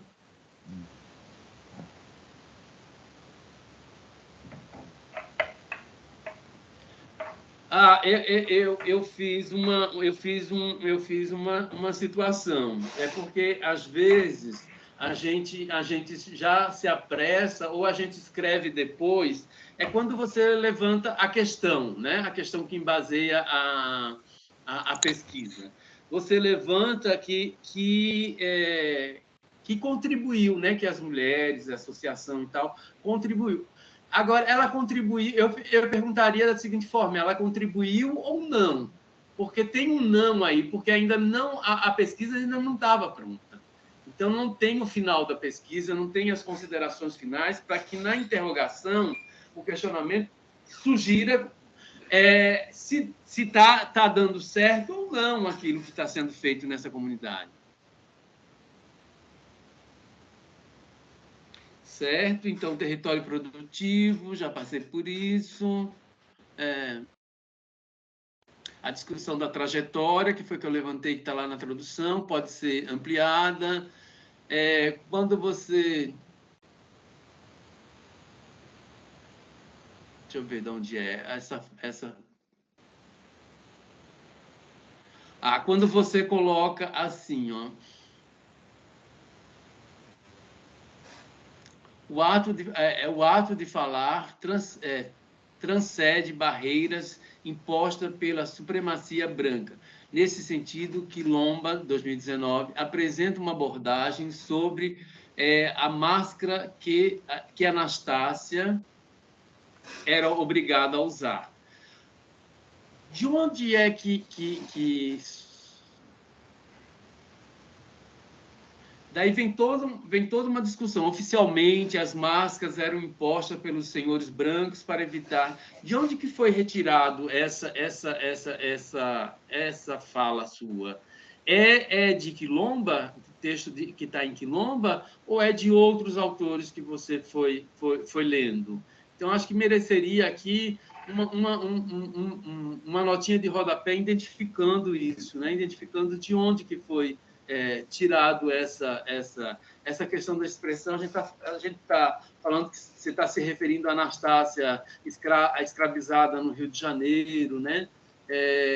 Mas de onde que é né? Por que essa mulher sofreu esse castigo, na verdade, né? Por que essa mulher escravizada sofreu esse castigo? Ao longo do texto tem várias observaçõezinhas que estão em torno dessa questão.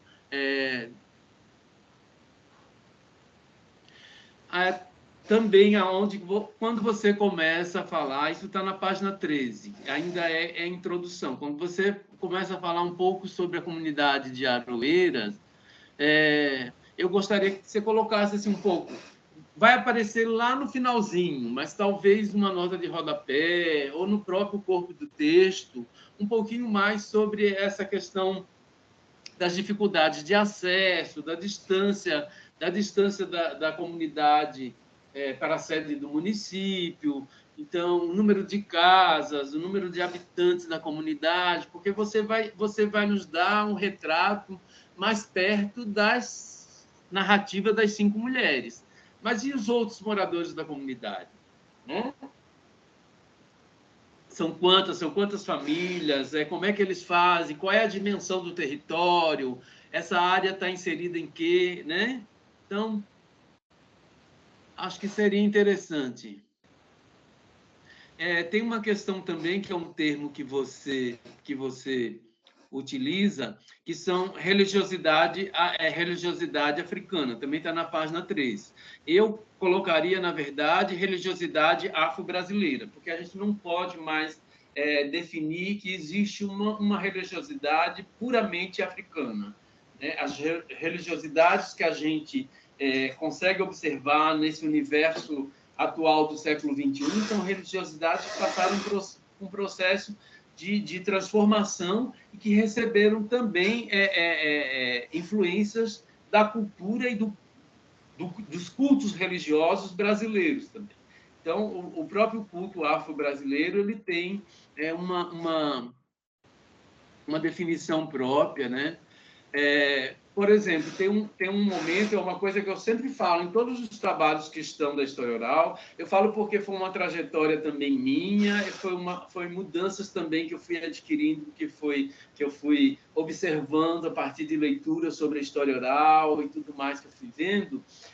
A gente não utiliza ou não deveria utilizar o termo depoimentos, e sim narrativas, falas, relembrar memórias que são trazidas, porque o termo depoimento ele dá um sentido de regime militar, de depoentes na delegacia, então dá sempre a noção para nós de uma coisa que é forçada.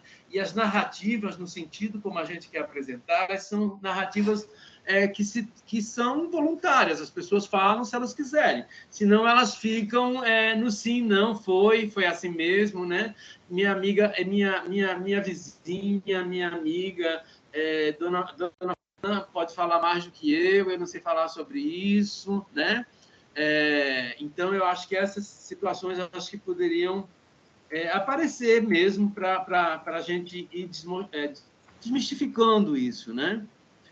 Então, essas questões que a gente foi levantando ao longo do trabalho, né? Acho que é um trabalho que tem peso, tem essa questão de mostrar quem são essas mulheres, né? Por isso essa minha observação, talvez, de usar as duas coisas, o nome real e o nome fictício, para que a gente também conheça e para que elas também se sintam sujeitos dessa história que você está contando, que você está tá construindo, né? Assim como você se coloca, eu acho, e você se coloca enquanto sujeito, enquanto Lídia, né? Eu acho que você poderia também colocar essa situação delas enquanto mulheres com um nome real também, né? Eu vejo assim a comunidade, a própria associação, e aí teria que ficar bem definido. Acho que você já começa a aparecer isso na introdução, porque é uma comunidade que ela é maior do que a comunidade de Aroeira, porque ela envolve outras comunidades também. Então, a associação, na verdade, ela é mais ampla do que só Aroeiras, né? Mas você está se debruçando, o seu olhar de pesquisadora está se debruçando mais a partir da trajetória e da produtividade dessas 5 mulheres dessa comunidade específica. Então, acho que isso tem que deixar bem claro, né? Nesse sentido. É muito interessante esse mapa, né, que você traz também, que está na página 21. De novo, retirar o... E aí eu falei também, que já apontei isso, né, mas volto a frisar, então, ampliar um pouquinho esse conceito de comunidade quilombola, né, comunidade quilombola, comunidades tradicionais. Às vezes você utiliza isso, né, e aí sim a gente pode utilizar povos tradicionais, comunidades tradicionais, toda essa terminologia, sem utilizar o termo. Quando o termo é falado por sujeitos terceiros, né, como aparece em alguns textos que já são anteriores aos anos 2000 e que alguns autores traziam essa denominação, alguns ainda utilizam, né? É bastante pertinente a gente ter que manter, porque faz parte do extrato que a gente está trazendo da fala desses autores. Eu acho que é um pouco isso, né? Também concordo muito com o que Sônia falou, né? Suas fontes são bem interessantes, né? Suas fontes... Eu achei assim, a foto é tão bonita que eu queria que explorasse um pouco mais, que é a do forno artesanal. Então, falar um pouco como é que era construído esse forno, se eram as mesmas mulheres que construíam, se elas pediam ajuda para seus maridos, seus companheiros para fazerem isso, porque era uma situação que houve assim vamos dizer assim, no sentido de crescimento da própria comunidade, da própria valorização do trabalho delas, muito grande. Passar do forno construído no barro, etc., feito por esses próprios sujeitos, para um forno de fábrica. E aí eu pensei assim, logo em seguida, ela vai me apresentar o forno da fábrica. E eu acho que poderia ter uma foto também desse forno da fábrica para falar exatamente desse processo de mudança, porque isso muda a condição da produtividade, muda a questão do tempo. Então elas vão ter muito mais tempo para se dedicar a outras atividades, diferentemente porque provavelmente essas mulheres dependem de terceiros para colher a lenha, para fazer, para acender o fogo, para esperar esse fogo aquecer, para depois... E se é um forno hoje elétrico que elas utilizam lá na fábrica, não que elas não estejam fazendo, mas ele está lá à disposição, elas podem entrar, né? E utilizar a qualquer momento que elas queiram retornar a esse tipo de produção. Então, esse forno da fábrica, ele também fez parte do processo delas, dessa produtividade, e também ajudou a levar esses produtos para a feira. Então, eu senti também, quando você mostrou essa foto da feira, que você podia abrir um parágrafo falando um pouco quem são as pessoas que compram esse produto. Talvez conversar, são donas de casa, são mulheres de outras comunidades quilombolas, são mulheres que conhecem o trabalho dessas mulheres de Aroeira, porque geralmente são pessoas que vão à feira, que olham, que veem o bolo, mas que traçam o diálogo com essas vendedoras e que sabem e que mantêm o sentido, e que provavelmente na atualidade estão sentindo falta, né? Porque se eu soubesse, se eu visse só a sua fotografia e não soubesse, por exemplo, que a fábrica não estava existindo mais, eu iria na feira de Palmas de Monte Alto e ia perguntar cadê o bolo das mulheres de Aroeira, porque eu já ouvi falar que...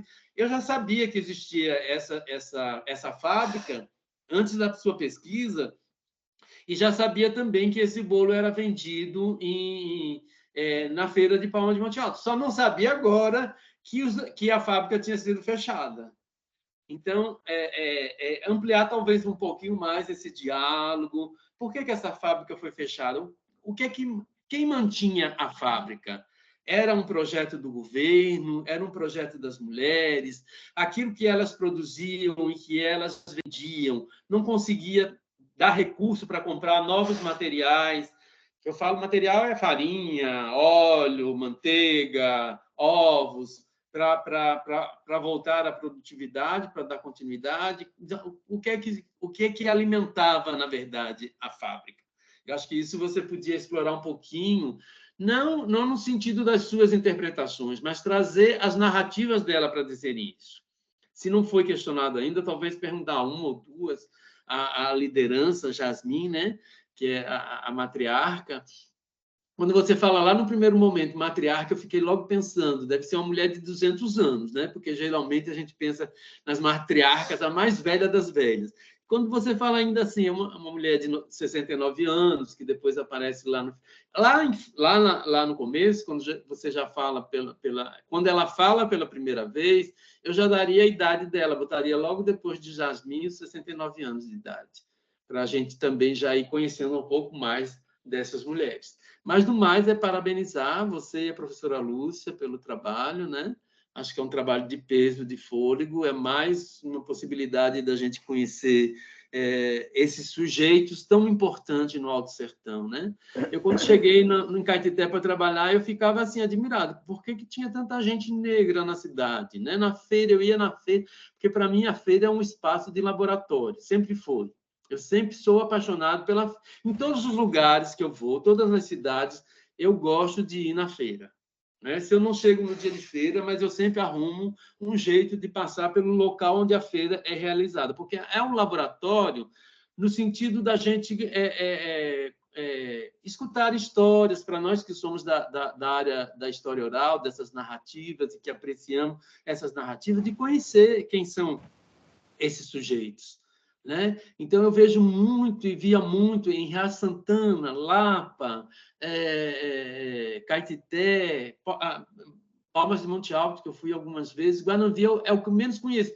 Por incrível que pareça, Guanambi, para mim, é uma cidade de passagem. Eu só passei por Guanambi, eu nunca parei em Guanambi, eu nunca fui, por exemplo, na feira de Guanambi.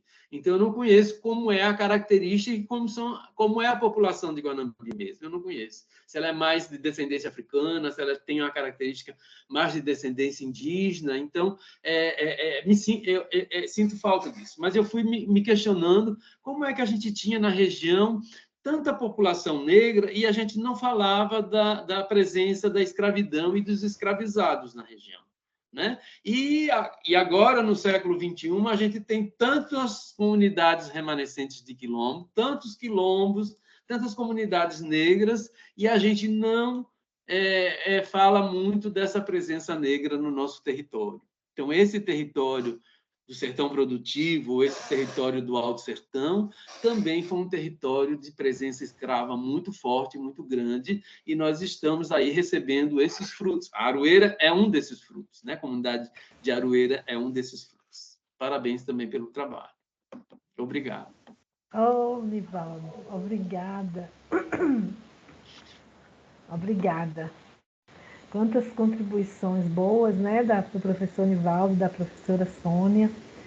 E agora a gente vai ouvir, né, Ana Lídia, que ela vai comentar aí, responder, justificar. E depois a gente continua o diálogo. Com a palavra, Ana Lídia.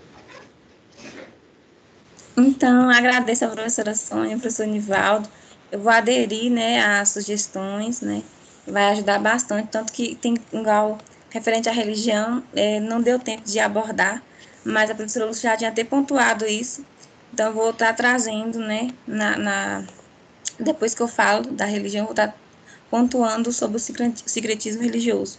Eu agradeço muito pelas contribuições, a professora Sônia mesmo já disse, ela me oportunizou vivenciar muitas coisas que a universidade, né, tinha, como o IC, a iniciação científica. E graças à professora Sônia, eu consegui ter essa vivência da pesquisa, né? E também adentrar mais no locus da minha pesquisa e gostar do que eu faço, gostar de pesquisar sobre mulheres. O professor Nivaldo até fez uma pergunta, mas eu acabei gravando a fala dele, não, só para mim, não vou mostrar para ninguém, não. É porque fica mais fácil gravar. Eu aprendi a gravar tudo. A professora Sônia, né, professora, lembra que a senhora pedia para a gente gravar quando ela orientava? E eu acabei gravando aqui, então não lembro qual foi a pergunta que o professor Nivaldo falou. Mas eu vou conversar com a minha orientadora e nós vamos aderir todas as sugestões, certo? Muito obrigada mesmo. Eu agradeço aos colegas que estão presentes também. Certo, Ana Lídia. Eu anotei aqui também todas as sugestões de Nivaldo e de Sônia, tá? Tá tudo anotadinho aqui. Acrescentar a palavra história oral nas palavras-chave, né?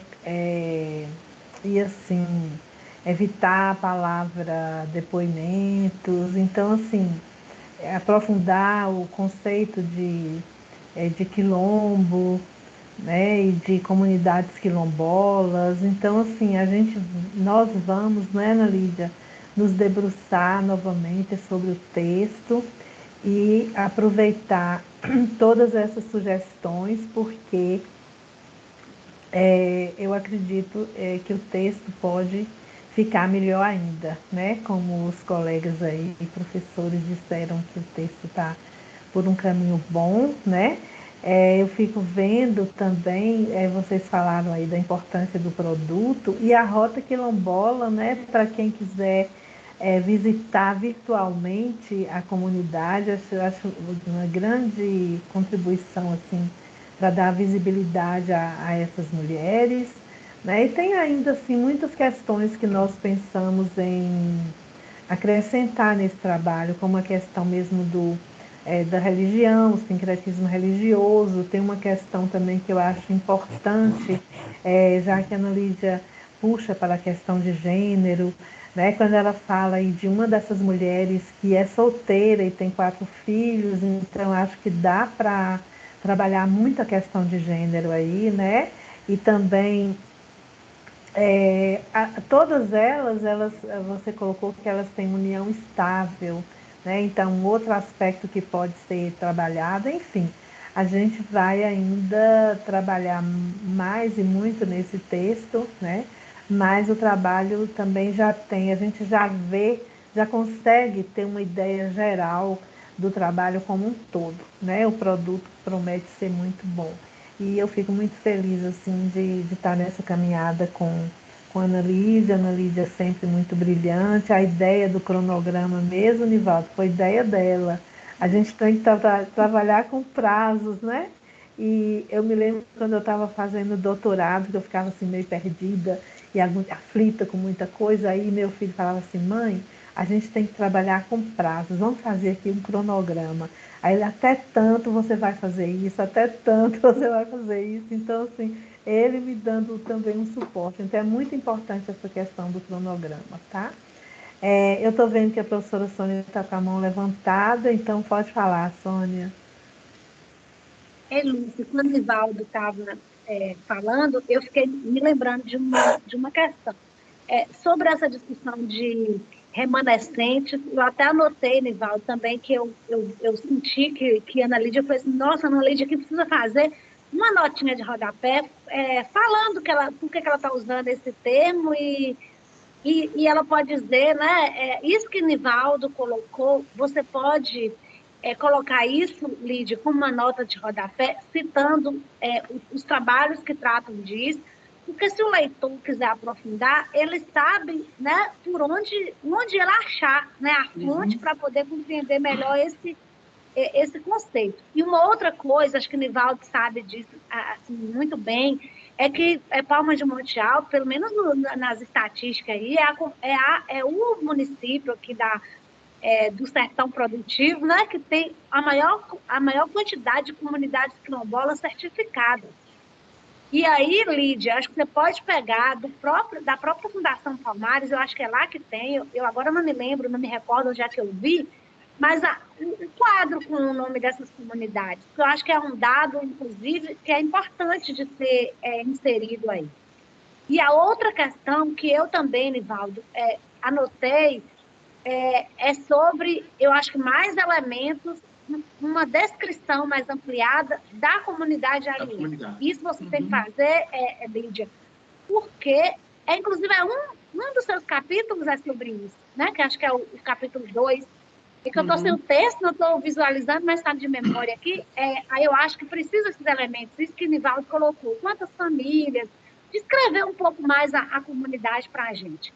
E quando você for fazer o seu último capítulo, essas imagens todas apresentadas, aí você vai colocar, porque caso você e Lúcia façam uma opção de manter os nomes fictícios, não colocar as imagens das mulheres, aí você, nada impede que você coloque as outras imagens, que as outras imagens não vai ter a imagem da pessoa em si, então não tem problema. E você descreva. Aí, mais uma vez, eu te falo que você dá uma espiadinha lá no texto de Nadson, porque Nadson usou muita imagem. A fotografia foi, inclusive, um recurso que ele utilizou no texto. E ficou muito bom, porque é isso a questão multimodal, né? E a fotografia é um suporte muito importante para a história oral. Então, assim, acho que você pode incluir, né, essas fotografias. Você tem muitas fotografias, eu creio que além dessas você tem outras, e aí vai ilustrando o que você está apresentando pessoalmente, você vai ilustrando por meio da imagem. Eu acho que vai ficar bacana. E outra questão também, Lídia, que aí a nível de sugestão, Nivaldo te perguntou, você submeteu o projeto ao comitê ao CEP? Lá você colocou que você ia usar nomes fictícios e você tem um termo de concessão da imagem, porque se você tem elas fazendo a concessão, mesmo que no comitê de ética você falou que era nome fictício, mas se as mulheres falarem aí que você que pode usar o nome real delas, eu acho que não tem problema. É isso que o Nivaldo coloca porque assim, sabe, Nivaldo, eu acho o povo desse CEP, porque o CEP nosso, ele é todo formatado dentro da ciência da saúde. Não tem nada a ver com ciências humanas. Então, é um entrave para nós. Quem trabalha com história oral, com narrativa, por exemplo, é um horror. Gente, como é que você conta a história da pessoa e você usa nome fictício? Você não pode usar a imagem, entende? Essas coisas assim. Mas aí, eu acho que tem que optar por uma coisa ou outra. Na minha opinião, ou usa o nome fictício, não coloca a fotografia, como diz Emma, né, o retrato das mulheres, ou você coloca a fotografia como está e usa o nome real e faz o termo, e você guarda durante 5 anos um termo delas, autorizando usar a imagem, usar o nome real. Porque aí, qualquer coisa que tiver, você vai estar coberta, né, com essa autorização. É porque a UNEB ela não tem um projeto guarda-chuva na plataforma, porque algumas universidades elas já têm um projeto guarda-chuva, então quando o projeto do aluno pesquisador chega, ele só é encaixado dentro daquele projeto guarda-chuva, ele não passa por esse processo como nós estamos passando individualmente de cada projeto que chega lá, de cada proposta de trabalho, tem que ser analisado pela comissão. Então, isso é muito chato. Por exemplo, o meu não passa o meu projeto de pesquisa, que eu usei fontes orais e usei fotografias, não precisou passar o projeto pela comissão, porque já havia da PUC um projeto maior, um projeto guarda-chuva. Interessante. Aqui, Nivaldo, Ana Lídia fez comigo pesquisa de eu tenho um projeto guarda-chuva que eu elaborei em 2016. Esse projeto Guarda-Chuva eu uso até hoje. Então, todas as pesquisas que tratam de narrativas, fonte oral, etc., etc., está tudo nesse projeto. O que eu faço? Eu só faço uma emenda no comitê de ética. Os alunos não precisam submeter. Aí, Lúcia, você, Nival, todo mundo precisa fazer. Nós precisamos caminhar para elaborar projetos guarda-chuva. É uma forma de transgredir, ou sei lá, driblar essas exigências que a fica fazendo. Muito bom. Mas aí você pensa direitinho, Ana Lídia, com Lúcia, avalia direitinho, é uma coisa que vocês podem, uma decisão que vocês podem tomar posteriormente. Não desqualifica o trabalho de vocês, nem uma coisa nem outra. Mas, infelizmente, tem que fazer uma escolha, né? Na minha opinião. Certo. Obrigada, Sônia. Pois bem, minha gente. Então, feitas todas essas considerações, né, agora nós precisamos fazer um encontro só entre os avaliadores e nós estamos dando assim, fazendo uma chamada de vídeo aqui no celular e a gente fecha a câmera, fecha o microfone e o pessoal espera um pouquinho. Pode ser assim, Nivaldo, Sônia? Pode. Agora eu vou sair porque eu só estou usando celular e depois eu vou. Ah, tá certo. Beleza, Sônia.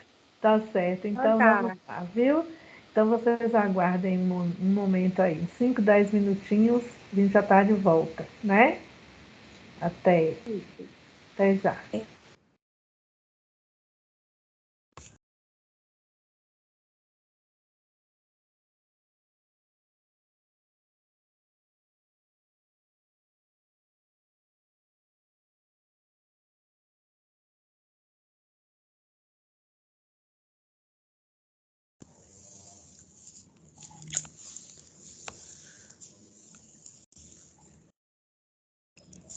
Gente, quem tá aí?